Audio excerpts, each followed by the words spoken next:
I do. All right. Just chill for a second. Maybe put my other headphone in. See if people come on.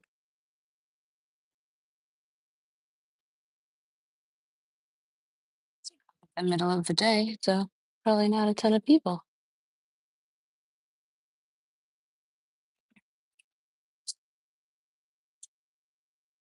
Just hanging out. Hello. Hey, Rebecca. Just hanging out with Denver while you choose this fish stick here in front of a park so we can hang out. He is sure getting big. Oh my gosh. Yeah. So I was working with him this morning and I was working on some healing stuff and I I took a video of it. And I mean I am healing him practically at my pocket, which is just he's so big. It's snowing at Rebecca's house. Yeah, I am glad to not be in the snow. Not gonna lie. I mean, it did take a 3,000-mile trip to get to this weather, but that's where we're at. Hopefully y'all can hear me. I have my headphones in. I figured it's more fun to watch Johnny D than me. But yeah, so actually I'm just getting an oil change on the van. So I figured since we're here in this beautiful park, which I walked to, it's like a mile or so from the oil change, I would give you come on here for a minute. I know it was unannounced. Um I did want to point out a couple of things. So, this oil change, I didn't have like a ride or anything, and I had to get it done. So I brought stuff. Maybe I'll show you. Hold on, I'm gonna switch it to me. Okay, so I put on my vest here. This vest has like 6,000 pockets, and within those pockets were the fish chew that he's doing now. I'm gonna pull out of my. Oh, it doesn't like when I turn it. Pull out of my back. I have a trachea in here as well because I'm not gonna have access to my car. This is a 4-month-old puppy, and they said it could be 2 hours before the oil change is over. So I've got two different long-lasting or semi-long-lasting chews for him. I also brought his ball, and I just looked in the area of where I might be able to find a park. I have a thing that I can use as a water for him, and there's a fountain over there that I can get water for him. I think that's everything I brought for him. I have his, so I have a long line. Hold on, I'll show you. So I have a 10-foot line for walking him. He's got his harness on, and then he's also got his collar on, so I can work on um, both like healing work. So walking next to me on the flat collar. So there's a dog passing by. He's doing super nice. Just take a look. Then he went back to it. Um, or I can walk him on the back clip. So we walked here. That was like a mile or so. We got to see some garbage trucks, lots of people. Like the density here is just significantly bigger than I have in Connecticut, so that's pretty cool. Um, and it's just great socialization. There's a ton of kids running around the playground here, which is great for him to just chew and listen to the noises of that. There's one that was really interested in him, so that was really good. And then we got to the park. We played a little ball, so we were working on starting to use the ball as a reinforcer and not just building the value of it because it's pretty valuable so far. Um, and we only really introduced that ball, so it's this ball that my friend Steph recommended, which I really love. Uh, so we've only been working on valuing that for a couple weeks, and he's really hot on it, which is great. Because I have a lot more experience using food than I do with toys, and Whip actually taught me a lot about toys, which is great. But every dog is different, so and the value of things are different for each dog. So now so we've walked here, we played ball, so a little bit like maybe 3 to 5 minutes of doing obedience and some ball, and now we're doing the chew. So we'll hang out here for a while. We might play a little more ball, probably do some stays, and then we'll walk back to the dealership. But lots of good socialization today. Is the vest made by Scotty? I know that. Oh no, this vest is. Hold on, I will show you a video of it. You see that? Arak Outdoors. I really like their vests. I have two of their different vests, and I think they're pretty fabulous. I don't like I don't want to disturb him, but I kind of want to show you. See if he'll stay while I stand up. Okay, so we got zipper, zipper, obviously zipper. Then such a weird thing to do, but like I've got double zipper here, and then in the back. I'm just like showing you my butt, I'm sure. In their back, there's a big pocket for stuff. So that's where I had the ball and um the chews were in there. So yeah, Iraq Outdoors is this one. How long do raw frozen marrow bones last most dogs? That depends. So like my dogs, an hour to 2 hours, but like they tend to like get reused. Like last night, there was one that both Denver had gotten first, then Whip went and cleaned it out more because she just is able to clean it out more because she's more experienced with them. And then last night she got super into it again, and there's like nothing, almost nothing left in it. So, yeah. Do you like ballistics? I do. Okay, so I have a video coming out next Friday? Nope, I don't do it on Fridays anymore. It's Thursdays. Right. So next Thursday, I have one on all my favorite chews, but I also have the product that I use for the bully sticks on there because they are like if they get small and your dog swallows them, that's a problem. I've seen a Labrador swallow a 12-inch bully stick. It's terrifying. Uh, so yes, I do like bully sticks a lot, but I put them in a holder when I use them generally. Or if they're like a 12-inch, I know they're not going to finish it in one sitting, or I'm monitoring them. And yeah, yeah, uh, yeah. Do you or would you feed your puppy raw eggs? Yes, but you shouldn't like. I will tell you what I do with my dogs, but yeah, I feed raw eggs like typically so once or twice a week or so. My husband makes uh I don't really eat eggs, but my husband makes eggs and then he doesn't want to use the white. No, he wants the whites. He doesn't have the yolk, so sometimes we'll put a yolk in their food too if he's getting rid of it. Um do do Okay. What kind of chew is you? Oh, I didn't tell you. I'm sorry. This will be in the video, and I'll have links in the video for Thursday for this. Because I feel like chews are like a lifesaver. This one is a ocean chew from Honest Kitchen, but you need to get, I think it's the crispy cod one. I think the crispy cod is the bigger one. You want the bigger one. They make like a small one and a big one, and the small ones don't last at all. So this one's really good. Crispy cod chew, I think it's called. Yeah.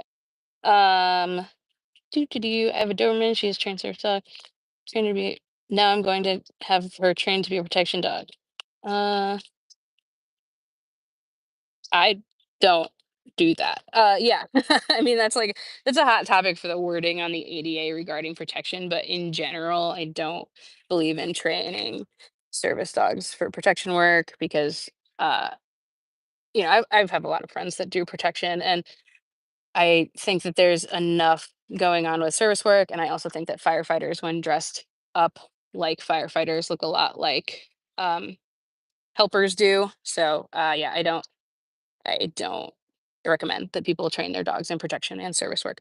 Now, however, training skills to create space, that's a different story. So, teaching them to do blocking or cover or circling around you, all that creates space, great. But yeah, I'm not a huge fan of doing protection work with service dogs. And in the ADA, I can't think of the exact language off the top of my head, so I don't want to misquote it. But basically, you can't have a dog that is protected.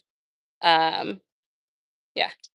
How do I start taking a puppy on walks? Like, do you teach how to walk on a leash first, or just walk and work on?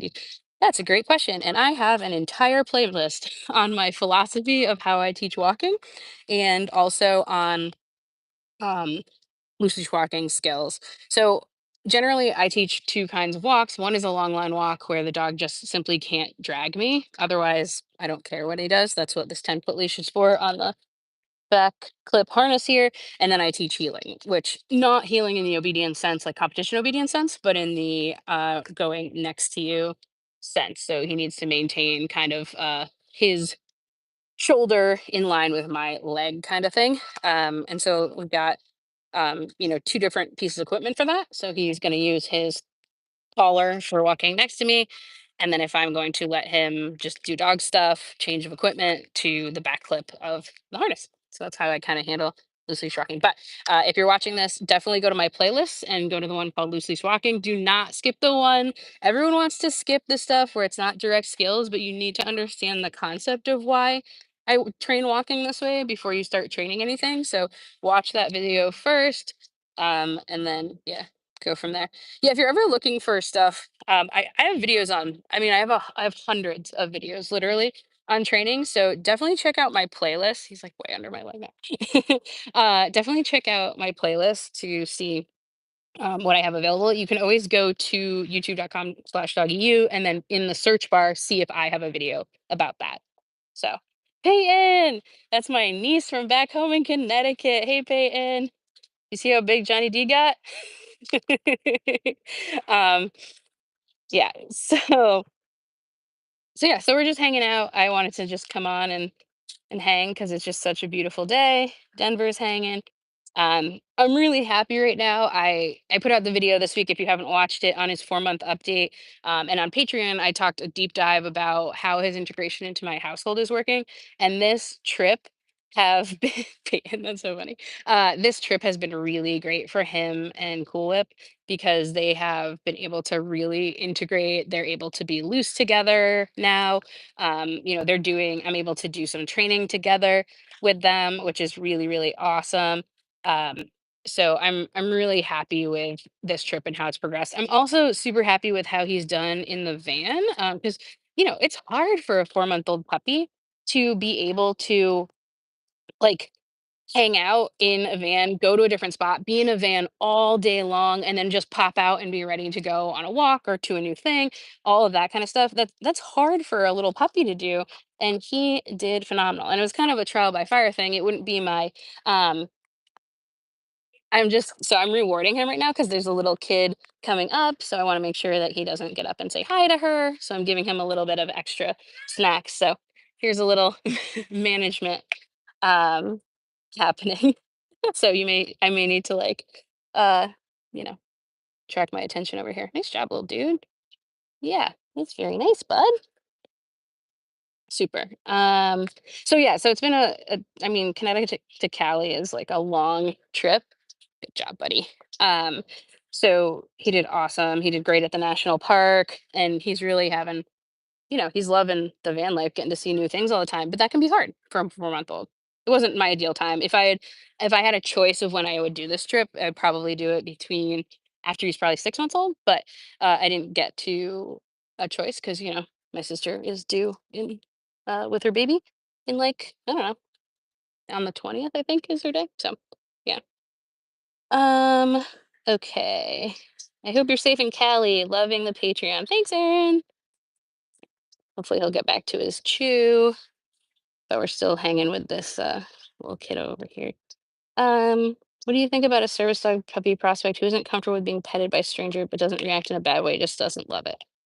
I don't like if it's not rooted in fear, I don't have a problem with a dog that doesn't like run up to people. I really like that in a dog that doesn't run up to people to be pet.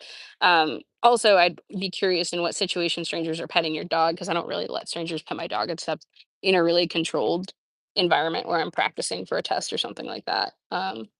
Yeah. I'm glad your Whip and Denver have gained some confidence around each other. Yeah, Lindsay, I'm hoping also to have some stuff up on Patreon soon about that. Patreon's been a little weird because I have so much footage from the first few weeks of training him that I'm trying to wade through and get up there.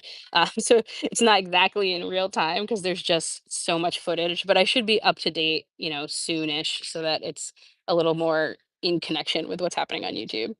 Um, Separation anxiety. I'm not a separation anxiety specialist. So when you're talking about separation anxiety, true separation anxiety, I really think you should go to someone certified in training for that.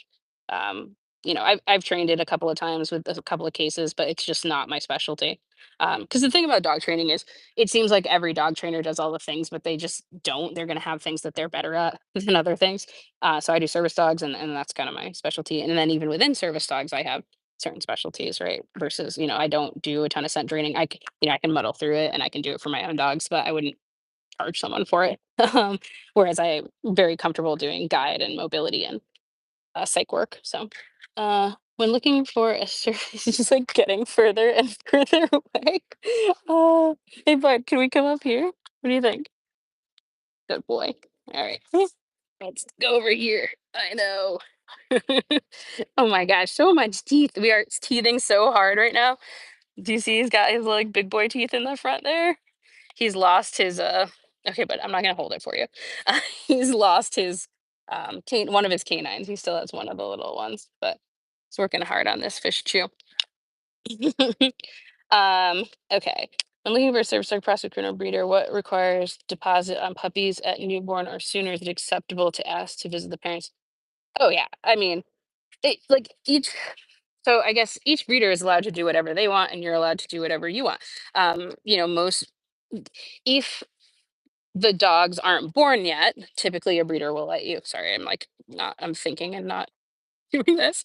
Um, they might let you um come and see the parents before the puppies are born. Most breeders aren't going to let you come see the puppies when they're just born because that's a contamination issue.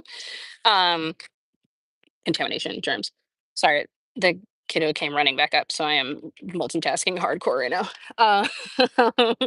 And so yeah, the other thing that you can do to make it less difficult on the breeder is to go to events that the breeder is going to be at. So like if you're looking at a dog and that breeder does confirmation, go to a confirmation show with them where that their dogs are at. Don't bother them, but go and observe the dogs, see what you like about them, or if you're interested in doing like a rally, or like for me, I wanted to do shed hunt, so I went to a couple shed hunts where his breeder's dogs were running, and not only his breeder's dogs, but dogs that she had produced in the past.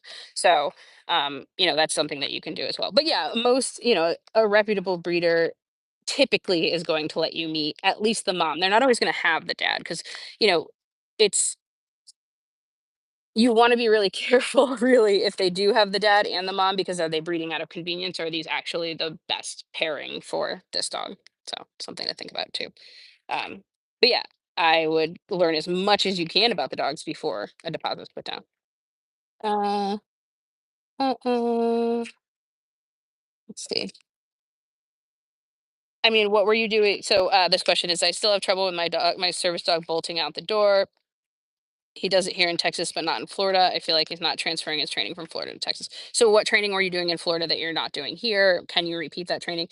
In the meantime, like I've said a million times, management, management, management. Put a baby gate in front of the door. I have um, with Denver and Whip in such a small space because I'm living in a 14 by 14 room um, with the bed and the kitchen and all that. And I ended up purchasing a 4 panel gate to put up so that I could separate them. That type of thing that's freestanding would be perfect to put around any door. It doesn't matter. You don't need to have just a little baby gate. You can put a 4 panel up so that you're not practicing the behavior. Because the first thing that you need to do when you're talking about training is to stop the rehearsal of the behavior that you don't want them to be happening. Um, so yeah. What is the top breed you would recommend for service work? Oh boy, do I have a video on that too. If you go to doggu.com, or sorry, youtube.com/doggyu, look up best breed for service work. There is a video on it. But spoiler alert, it's the Labrador. Um, there is a reason that I have a Labrador. Goldens are great too. They have similar traits, but if you watch that video, you'll see why it's important, or why they're the most recommended and also the most used breed. I specialize in separation anxiety exclusively now. Boom. Talk to a certain. That's Yes, CSAT. That I couldn't think of that in my head. Be smart. So yeah, CSAT is the separation anxiety certification that you should look for. Um, my service dog was attacked by a non-leashed and non-vested dog today. I was at a doctor's office. What advice do you have to handle? Yeah, so in the moment you do what you need, like what you can, whether you're carrying Pet Stop or Pet Stop. That's the citronella spray. I can't think of what that's called. I don't think it's Pet Stop. Pecker? No, I don't know. Anyway, the citronella spray. If you need to deploy that, get in front of the dog, create space, all of those things. But then in the aftermath is where you want to give your dog time to decompress at least a couple of days, and then reintroduce them slowly to spray shield. That's the words. Um, yeah. So, and then give them time to decompress, long line walks, chewing, all of that kind of stuff. Oh, for the same with the door bolting situation. Um, I'd also wonder, are we getting, if we're doing it in one location and not another, are we getting different amounts of exercise in different locations? So, like, is the dog not getting as much freedom in one situation than another? And part of it is a looking for something to do boredom kind of situation. Do you have a video on downstays? So I don't have a full front to back video. I do on Patreon. I've started doing a couple of little stay videos with Denver up there. I do have a video I think it's called like Fix Your Stay, and it goes over like the three main reasons that stays failed, three main reasons that they're not doing well, and from that you can probably deduce how to do stays. Um, but I would check out that video. So it's yeah, I think it's called Fix Your Stay. Yeah. Guide dog user from Leader Dogs for the Blind. Hello. So in this video right now, I have my yellow lab puppy here. He's 4 months old. He's chewing on a fish skin from Honest Kitchen. Oh man, I just got, sorry, I'm interrupting my description because I just got notified that my vehicle's ready to pick up. So that means we're going to end here. But, anyways, it's my little yellow puppy with a harness on and a collar and a long line and a fish skin. Um, Let's see. I watched your video with your dad's dog at the back door. A baby gate is not an option due to cold weather we're having here, and I have a storm door, which, yeah, like I said, so you don't need you can put a freestanding gate. I want you to think of the ways that you can manage the behavior. It can even be a baby gate that's outside the door if you need to. So if there's not enough whatever space for some reason, you can put the baby gate on the stoop, or whatever, so that the first thing you have to do is manage the behavior. Or it means that they need to be on lead with you, tethered, whatever, or tethered outside of the room that they can bolt. Because you're not going to fix the problem if they're periodically doing the behavior. Think of it like pulling a lever for a jackpot, right? Like you keep pulling the slot lever because once or twice you got it to work, and that's what's going to keep happening. So, um, any hoops. We're gonna go walk back the mile to go pick up my car, which was done earlier than expected. What a great day for that! And I hope you all are having an awesome day.